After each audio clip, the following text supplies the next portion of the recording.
이 무기는 폭발하지도 않고 총알도 발사하지 않으며 가격도 $20 가채 되지 않습니다.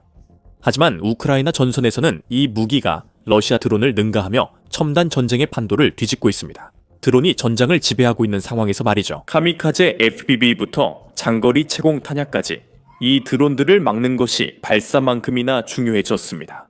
우크라이나의 방어 체계에는 이제 수십억 달러짜리 패트리엇 미사일부터 쿼드콥터에 장착된 Do It Yourself 산탄총까지 모두 포함되어 있습니다. 하지만 이건 완전히 다릅니다. 에어로트롤, 맞아요. 또 다른 개조 드론이지만 여기엔 반전이 있습니다. 이 드론은 적 드론을 격추하는 대신 공중에서 포획해 우크라이나군에 온전히 전달합니다. 예산이 부족한 우크라이나군에게 최적의 선택입니다. 에어로트롤은 $20 미만으로 제작 가능하며 대량 생산도 쉽습니다.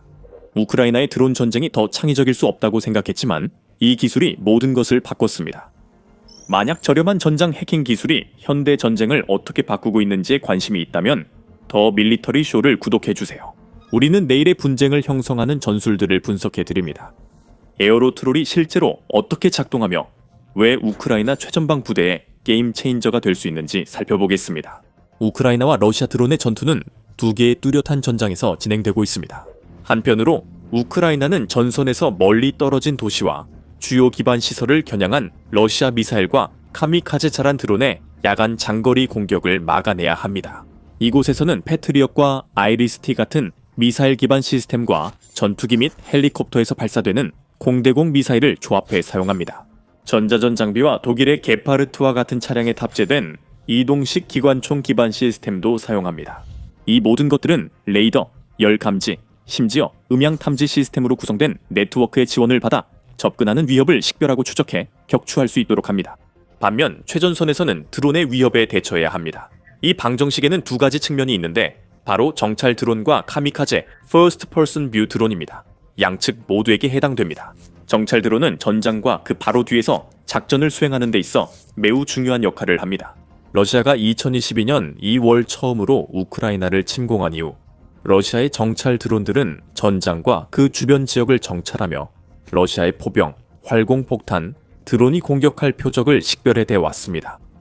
그와 동시에 우크라이나의 정찰 드론들도 같은 역할을 수행해 왔습니다. 러시아에서 가장 흔히 사용되는 정찰 드론은 오를란 10, 오를란 11호. 2010년부터 정보 수집, 감시, 정찰, 인텔리전스, 서베일런스, 리커네선스, 임무에 광범위하게 사용되어 온 대량 생산, 저비용의 고전기익 드론입니다. 오를란 10은 투석기, 캬타폴트를 통해 발사할 수 있으며 러시아 포병 부대가 직접 운용합니다. 이는 우크라이나 진지의 신속한 타격에 이상적입니다. 오를란 10은 전자광학 및 적외선 카메라를 포함한 다양한 센서로 장착되어 있습니다. 일부 변형 모델은 리어3, 리얼3 전자전 시스템을 탑재하고 있어 방영 37마일 내에서 무선 및 휴대전화 신호를 교란할 수 있습니다. 러시아는 우크라이나에서 포스트사와 포스트사-R 정찰 드론도 사용하고 있습니다. 이 드론들은 이스라엘의 서처 MK-2, Searcher MK-2를 기반으로 한 중고도 장기 채공 드론으로 주로 감시에 사용되지만 전투용 변형 모델은 소형 레이저 유도 폭탄도 탑재할 수 있습니다. 우크라이나는 또한 이스라엘 시스템을 기반으로 한 자스타바, 에이스의 아스타바 단거리 감시 드론에도 대응해야 합니다. 이스라엘 에로스페이스 인더스트리스, 버드 I400, 버드 I400 은밀한 작전용으로 최적화된 타키온, 타치온 플라잉 윙 드론 그리고 잘라 421, 1625 하이 데피니션도 있습니다. 인프라 점검과 포병 관측에 사용되는 상업용 고정익 드론으로 이 드론들은 인근 후방 지역을 지속적으로 감시합니다. 우크라이나 전차, 포병 통신 장비, 전자전 시스템, 그리고 특히 최근 몇 달 동안에는 무인기, 무인 항공기, 조종사와 발사 지점을 사냥하고 있습니다. 그래서 우크라이나에게는 이 정찰 드론들을 가능한 한 빨리 격추시키는 것이 매우 중요합니다. 적의 눈을 빼앗는 것은 상당한 전술적 이점을 제공합니다. 이것은 우크라이나군에게 위치를 굳히고 기동하며 보급품을 최전방 부대에 운송할 자유를 제공합니다. 적에게 발각되어 몇 분 만에 공격당할 걱정 없이 말이죠. 처음에는 최전방의 우크라이나 보병들이 주로 펌프 액션 산탄총과 단거리 휴대용 전자전 장비를 사용해 이런 드론들을 격추시킵니다. 이 장비들은 러시아 드론을 조종하는 데 사용되는 무선 신호를 교란시켜 드론이 목표를 놓치거나 추락하게 만들고 경우에 따라서는 아무런 피해 없이 출발 지점으로 되돌아가게 만듭니다. 요즘은 전자전 장비나 전자전 키트, 그리고 산탄총 없이 최전방에 있는 우크라이나 보병을 찾기 어렵습니다. 이 장비들은 전차와 포병 부대, 통신 부대에도 표준 장비로 지급되고 있지만 그 효과에는 한계가 있습니다. 첫째로 전선의 길이가 워낙 길기 때문에 전체를 전자전으로 덮는 것은 매우 어렵고 비용도 많이 듭니다. 2025년 9월까지 우크라이나 최고 군사 지휘관인 올렉산드르 세르스키 장군에 따르면 교전선은 약 800마일로 늘어났습니다. 이는 전년도에 비해 약 125마일이 증가한 것으로 우크라이나는 하루에 160, 190건의 전투 교전을 관리해야 했습니다. 부코벨 AD와 같은 우크라이나 전자전 시스템은 최대 12.5마일까지 드론 신호를 교란할 수 있지만 최전선 배치에는 일반적으로 1, 3마일의 짧은 사거리를 가진 휴대용 참호 장착 장치가 필요합니다. 즉, 지속적인 방어를 위해 이러한 시스템은 특히 위협이 높은 구역에서는 몇 마일마다 배치되어야 한다는 뜻입니다. 분석가들은 각 전자전 시스템이 평균 1.25마일의 범위를 커버한다고 가정할 때 우크라이나가 전투 전선을 효과적으로 방어하려면 약 600개의 네트워크 시스템이 필요할 것으로 추정합니다. 휴대용 전자전 제모와 부코벨과 같은 더 발전된 시스템은 가격이 $500에서 $10,000까지 다양하며 대부분은 $1,000에서 $3,000 사이입니다. 평균 가격이 약 $2,000라고 가정하면 우크라이나는 전자전 장비만으로 약 $120만 가 필요하다는 의미입니다. 여기에 중복 장비, 유지 보수, 운용자 교육, 지휘 체계와의 통합까지 더하면 총 비용은 아마 15억에서 20억 달러에 이를 것입니다. 반면에 산탄총은 훨씬 저렴하고 훨씬 더 많이 구할 수 있습니다. 미국과 터키에서 수입된 산탄총도 포함됩니다. 2025년 5월 우크라이나 국방부는 국내에서 생산된 펌프 액션 산탄총 3가지 개량형을 국방군에서 운용할 수 있도록 승인했습니다. 이 우크라이나산 12게이지 펌프 액션 산탄총은 76mm 탄피를 사용하며 슬러그탄이나 샷탄 모두 장전할 수 있습니다. 샷탄을 장전할 경우입니다. 이 산탄총들은 근거리에서 UAV를 효과적으로 명중시키며 특히 드론이 목표물에 가까울 때 더욱 그렇습니다. 이 우크라이나산 산탄총의 가격이 정확히 얼마인지는 알 수 없지만 일반적으로 새 펌프 액션 산탄총은 약 200, 350달러 정도에 판매되기 때문에 비교적 저렴한 편입니다. 하지만 무기 체계로서 이 산탄총들은 사실상 드론에 대한 최후의 수단, 즉 운동 에너지를 이용한 해결책에 불과하기 때문에 대드론 방어를 이 무기에 의존하고 싶지는 않을 것입니다. 우크라이나가 모든 전선 부대를 제대로 장비하려면 최소 수만 정의 산탄총이 필요하며 그 비용은 수천만 달러에서 많게는 수억 달러에 이를 수 있습니다. 그렇다 해도 산탄총의 산탄이 퍼지는 특성 덕분에 한 발로 러시아 드론을 맞출 확률이 높아지긴 하지만 여전히 산탄총은 인간의 숙련도와 침착함이 필요하며 이는 혼란스럽고 급박한 전장 상황에서는 항상 가능하지 않습니다. 2024년 어느 시점에 우크라이나는 자체 First Person View 드론을 사용해 러시아 정찰 드론을 타격하는 해결책을 찾아냈습니다. 우크라이나는 값싸고 흔하며 치명적인 쿼드콥터를 이용해 러시아의 카미카제 쿼드콥터와 훨씬 크고 비싼 정찰 드론을 격추시킬 수 있었습니다. 오를란 10과 같은 드론의 경우 First Person View 쿼드콥터의 연간 생산량이 수백만 대에 이를 것으로 추정되며 우크라이나는 이런 드론을 충분히 보유하고 있었습니다. 이 드론들은 보통 몇백 달러 밖에 들지 않습니다. 이 임무에 투입해보니 그 전략은 효과적인 것으로 입증되었습니다. 처음에 우크라이나 드론 조종사들은 러시아 무인기를 물리적으로 격추시켰습니다. 단순히 개조된 First Person View 드론을 발사해 시간이 지나면서 들이받는 방식이었습니다. 이 미니 요격 드론에는 폭발물이 부착되어 있어서 단순히 힘으로 러시아 정찰 드론을 떨어뜨리는 것뿐만 아니라 폭파시키기도 했습니다. 하지만 여전히 한계가 있었습니다. 이 전략은 러시아 드론을 파괴하는 데 효과적일 수 있지만 그 과정에서 우크라이나 요격 드론도 함께 파괴됩니다. 본질적으로 드론과 드론을 맞바꾸는 셈이라 앞으로의 작전을 위해 드론을 보존할 방법이 없었습니다. 우크라이나의 해결책은 우크라이나 드론에 산탄총을 직접 장착하는 것이었습니다. 이 드론들은 발사될 수 있었습니다. 장착된 산탄총이 목표물을 향해 발사된 후 드론은 온전한 상태로 복귀해 다음 임무에 바로 투입될 수 있었습니다. 하지만 초기 시도에서는 새로운 문제가 드러났습니다. 산탄총이 장착된 드론은 한두 발만 발사한 뒤 재장전이 필요했습니다. 반동이 균형을 못 이루면 드론이 발사 힘으로 비행 중 뒤집혀 추락할 수 있습니다. 여기서 우리 이야기의 주인공이 등장합니다. 안드레이 파블롭스키는 최초의 드론 산탄총 중 하나를 개발한 우크라이나의 엔지니어입니다. 그는 침공 초기부터 무기 개발에 참여했으며 전선에 있는 친구들을 위해 물류 및 폭탄 처리 로봇을 제작해왔습니다. 하지만 하늘이 새로운 전장이 되었을 때 그는 러시아의 First Person View 및 정찰 드론을 격추시키기 위한 도구를 설계하는 쪽으로 방향을 전환했습니다. 그의 첫 번째 성공은 반동이 거의 없는 산탄총 탄환을 개발하고 특허를 낸 것이었습니다. 이 탄환은 공중에서 발사될 때 드론 플랫폼에 거의 느껴지지 않는 반동만을 주며 우크라이나 드론 산탄총의 반동 문제를 해결할 수 있는 해법이 될 수 있습니다. 하지만 그 이면에서 파블롭스키는 훨씬 더 단순한 장치인 에어로트롤을 개발하고 있었습니다. 그리고 앞서 언급했듯이 에어로트롤은 러시아 드론을 격추시키는 것뿐만 아니라 이 드론들을 포획해 우크라이나 정보기관으로 이송하는 것도 가능하게 합니다. 처음에 파블롭스키는 반동이 없는 산탄총 탄환에 집중했는데 그게 더 잠재력이 있다고 믿었기 때문입니다. 하지만 실제로는 에어로트롤이 그의 발명품 중에서 가장 먼저 널리 채택된 것으로 보입니다. 이 장치는 특허를 받았고 브레이브원 마켓에서 구할 수 있습니다. 우크라이나군이 필요한 물자를 분산된 방식으로 조달할 수 있도록 관리하는 플랫폼입니다.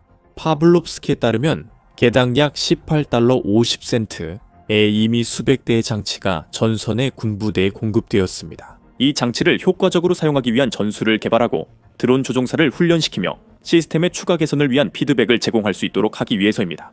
보도에 따르면 이 장치는 이미 러시아의 정찰 및 First Person View 드론, 그리고 매복용 UAV에 사용되고 있습니다. 매복용 UAV는 일반적으로 러시아군이 도로 주변에 대기 상태로 두는 광섬유 케이블 유도 First Person View 드론입니다. 이 드론들은 우크라이나 차량이나 병력이 도로를 따라 이동하는 것을 감지하면 즉시 작동하여 공격을 가합니다. 종종 목표물을 완전히 기습하여 놀라게 만듭니다. 이 혁신적 시스템은 어떻게 작동하고 무엇이 매력적인 선택지로 만드는 걸까요? 간단히 말해서 총알이나 포탄, 미사일을 발사하는 대신에 에로트롤은 운반 드론에 부착되어 일종의 트롤망으로 러시아 드론을 포획하는 장치입니다. 겉보기에는 바다에서 사용하는 트롤망, 즉 어선이나 군함이 기뢰를 탐지할 때 사용하는 그물과 매우 비슷하게 생겼습니다. 사실 그물망을 이용해 드론을 포획하는 개념 자체는 혁신적인 것은 아닙니다. 이미 여러 그물 기반 시스템이 존재하고 일부는 우크라이나에서 실제 사용된 것으로 알려졌습니다. 이 시스템들 중에서 가장 잘 알려진 것은 아마도 포텀 테크놀로지스의 드론 헌터 F700일 것입니다. 이 자율 free takeoff and landing 드론은 넷건즈라는 상표 등록된 그물 기반 시스템을 사용하여 적대적인 드론에 빠르게 확장되는 그물을 발사합니다. 이 드론은 두 가지 변형이 있으며 공격 모드에서는 그룹 1, 이에 First Person View 드론을 겨냥해 작은 그물을, 방어 모드에서는 더 큰 그물을 사용합니다. 제론 드론과 같은 더 크고 빠른 고정익 드론을 요격하는 것입니다. 포획된 드론은 줄에 연결되어 안전하게 착륙시키며 그곳에서 포렌식 분석이 이루어질 수 있습니다. 파라제로 테크놀로지스의 디펜드 에어 시스템은 또 다른 다중 구성 가능한 그물 기반 안티 드론 시스템입니다. 이 시스템은 요격 드론, 고정식 터렛 또는 휴대용 그물총을 통해 배치할 수 있으며 공중에서 드론을 포획합니다. 약 30피트에서 30피트까지 다양한 크기의 그물을 사용하며 6.5피트에서 300피트 이상의 범위에서 작동합니다. 이 시스템은 레이더, CI 라디오, 프리퀀시 시스템과 통합되며 도시나 민감한 지역에서 부수적 피해를 최소화하도록 설계되었습니다. 다른 그물 기반 시스템들은 보다 특화된 용도를 위해 설계되었습니다. 오픈웍스 엔지니어링의 스카이월 페트롤은 예를 들어 완전히 휴대용 시스템으로 낙하산이 달린 그물을 발사하여 포획된 드론이 안전하게 하강하도록 해줍니다. 이로 인해 드론의 손상을 최소화하고 정보 수집을 위한 안전한 회수가 가능합니다.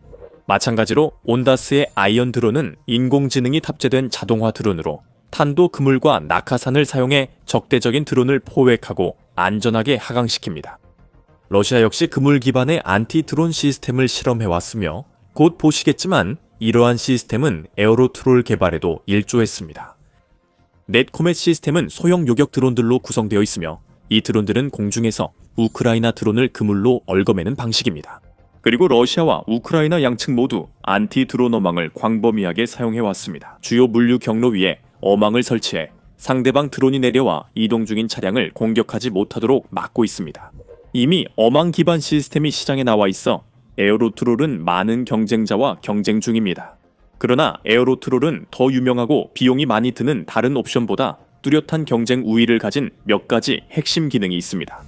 우선 이 장치는 완전히 기계식으로 전자장치가 전혀 거의 없으며 도로 위에 설치된 어망을 제외하면 10-15인치 프레임의 쿼드콥터에 장착됩니다. 서비스 중인 다른 그물 기반 안티 드론 시스템들은 전자 부품을 포함하고 있어 비용이 증가하고 조립이 복잡해집니다. 또한 러시아 제품을 포함한 모든 다른 시스템들은 비교적 표준적인 메쉬 그물의 변형을 사용합니다. 에어트롤은 전체를 잡는 대신 적 드론의 프로펠러를 걸기 위해 설계된 얇고 고강도의 코드로 된 수직 슬링을 사용합니다. 전체 시스템의 무게는 10.5온스, 약 298g, 조금 넘는 수준으로 일반적으로 그보다 5배 정도 무거운 산탄총 요격기보다 훨씬 가볍습니다. 이 장치가 가벼워서 전자 부품과 더 무거운 그물로 인해 무게가 크게 증가하는 다른 시스템들과 달리 운반 드론의 비행과 성능에 미치는 영향이 최소화됩니다. 에어로트롤의 슬링 구조는 UAV에 공기역학에도 전혀 영향을 주지 않으며 슬링이 얇아서 특히 멀리서 적 운용자들에게 거의 보이지 않을 수 있습니다. 또한 파블롭스키가 테스트한 케블라 변형 제품의 경우에도 사용법이 매우 간단합니다. 에어로트롤은 타이 또는 클립을 사용해 약 1분 만에 드론에 부착할 수 있으며 이륙 순간부터 바로 전개됩니다. 우크라인스카 프라브다 웹사이트와의 단독 인터뷰에서 파블롭스키는 이 장치가 어떻게 작동하는지 자세히 설명했습니다. 먼저 적의 정찰 드론이 레이더나 육안으로 탐지됩니다. 이후 이륙해 목표물로 이동하라는 명령이 내려집니다. 에어로트론은 운반체가 있을 때 가장 효과적입니다. UAV는 열화상 카메라가 장착되어 있어 조종사가 적 쿼드콥터를 명확하게 보고 접근할 수 있습니다. 목표물을 포착하기 위해 필요한 만큼 여러 번 접근할 수 있습니다. 포착 순간 러시아 조종사는 무슨 일이 일어나고 있는지 전혀 모릅니다. 트롤은 멀리서 볼 수 없고 카메라가 우크라이나 드론을 향해 있어도 이미 뭔가를 하기에는 너무 늦었습니다. 에어로트롤이 다른 그물 기반 시스템과 차별화되는 또 다른 점은 방어용 도구로 특별히 설계되었다는 것입니다.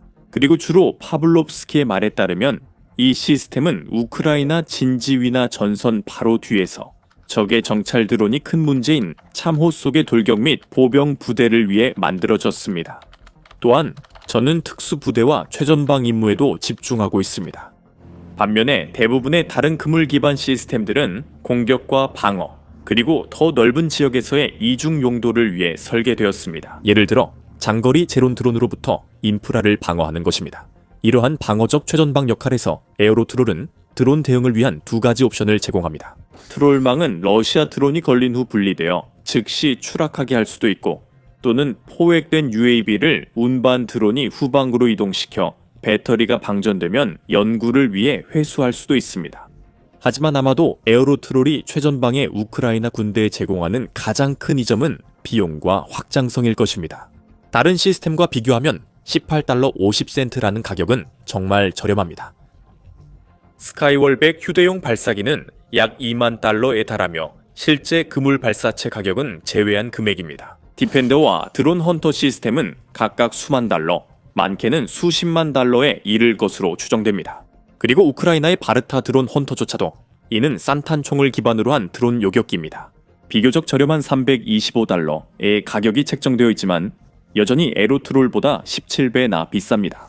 말할 필요도 없이 개당 20달러 미만인 에로트롤은 매우 뛰어난 비용 대비 격추 효율을 제공합니다. 파블롭스키에 따르면 현재 러시아의 매복 드론은 대략 1000에서 1500달러 정도이고 DJI 매트리스 30는 약 5000달러라고 합니다. 훨씬 더 비싼 드론이 저렴하고 단순한 장치에 의해 격추되는 걸 보는 건 정말 속 쓰릴 겁니다. 이것이 러시아인들의 현실입니다. 파블롭스키에 따르면 그의 시스템을 숙달한 우크라이나 군 부대는 15번의 출격에서 러시아 무인기 14대를 격추할 수 있었습니다. 에어로트롤을 사용해서 어떤 기준으로 봐도 이는 훌륭한 격추율입니다. 한편 이 시스템의 개발과 개선은 계속되고 있습니다. 전장 경험을 바탕으로 파블롭스키는 에어로트롤에 폭발물을 장착해 지뢰를 설치하거나 안테나, 고정 통신탑, 포신과 같은 더 크고 값비싼 표적을 공격할 수 있도록 개조했습니다. 훈련장에서 실시한 테스트에서는 드론이 폭발물을 효과적으로 부착한 뒤 폭발 전에 안전하게 이탈할 수 있음을 보여주었습니다. 그는 또한 슬링에 사용할 다양한 재료를 실험해왔으며 케블라가 매우 유망한 것으로 나타났습니다. 그는 슬링이 지상에서도 드론의 카메라에서도 하늘에서 완전히 보이지 않는다고 말합니다. 또한 포획되는 드론의 조종사가 슬링을 발견할 수 있는 거리는 약 3m, 즉 10피트 정도에 불과하다고 덧붙였습니다. 결국 더 큰 슬링을 선택해 시스템이 더 저렴해졌습니다. 이 시스템은 부분적으로 러시아 에넷 코멧, 네트커멧 시스템과 그 한계점에서 영감을 받았습니다. 러시아 드론의 직사각형 디자인은 도시 효과를 만들어 고속에서 기동성이 떨어지고 조종이 더 어려워집니다. 그물 자체가 바람에 의해 뒤로 밀리거나 경로에서 벗어날 수 있습니다. 즉, 효과적으로 사용하려면 높은 조종사 숙련도와 적절한 기상 조건이 필요합니다. 하지만 그럼에도 불구하고 수직 그물은 드론이 포획한 UAV를 다시 자신의 위치로 운반하거나 별도의 공격을 위해 폭발물을 투하하는 것을 막습니다.